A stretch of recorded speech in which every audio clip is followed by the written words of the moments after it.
If you've ever bought something just because it was trending... Excuse me, do you have this in a large? You're buying that for yourself? But old people don't know about my clothes. Unless... Oh no, they're here. The middle-aged. The uncool. And then a year later, wondered why your place feels dated? This video is definitely for you. Trends move super fast. Your furniture shouldn't. So I'm gonna break down the decor trends you don't need to follow. And once you notice these, you won't unsee them. Here's why trends are a trap. Trends are just designed to create urgency. They make you feel like you're behind if you don't act now. Hey guys, there's a sale at Express for Men! There are always going to be trendy patterns and clothes and hairdos, unfortunately. But homes, they're not outfits or hairdos, thank goodness. So you don't redecorate every time a new trend comes by. When you build your space around trends, you're locking yourself into something temporary and paying permanent prices. That's why so many apartments look cool online, but feel super awkward to live in.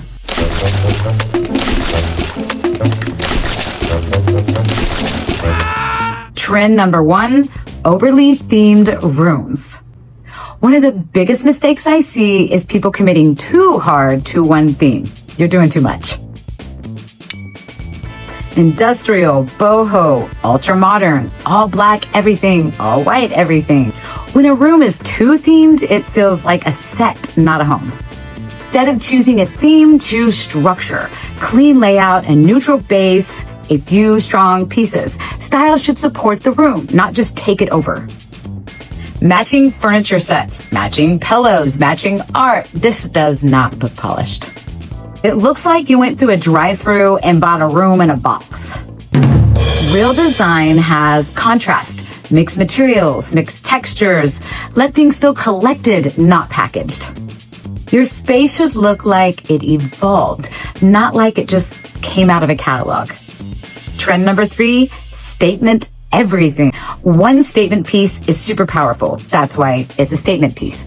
5 statement pieces are chaos. If everything is bold, nothing's gonna stand out. Instead, let most things stay quiet.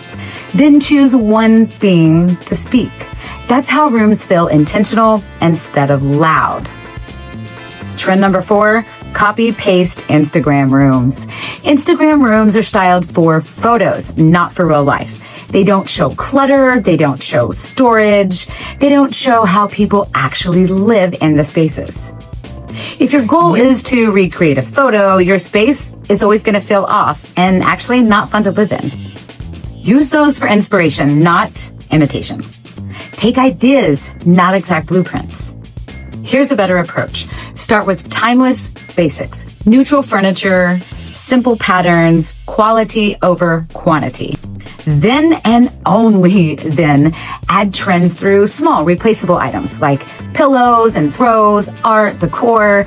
If a trend dies, you just swap it out, not your entire room. So here's the confidence test.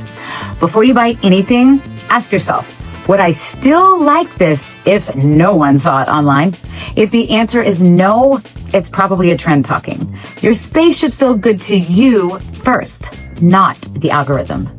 Check out next season. Oh my God, you are not going to want to miss this. And as always, don't forget to like and subscribe. Bye.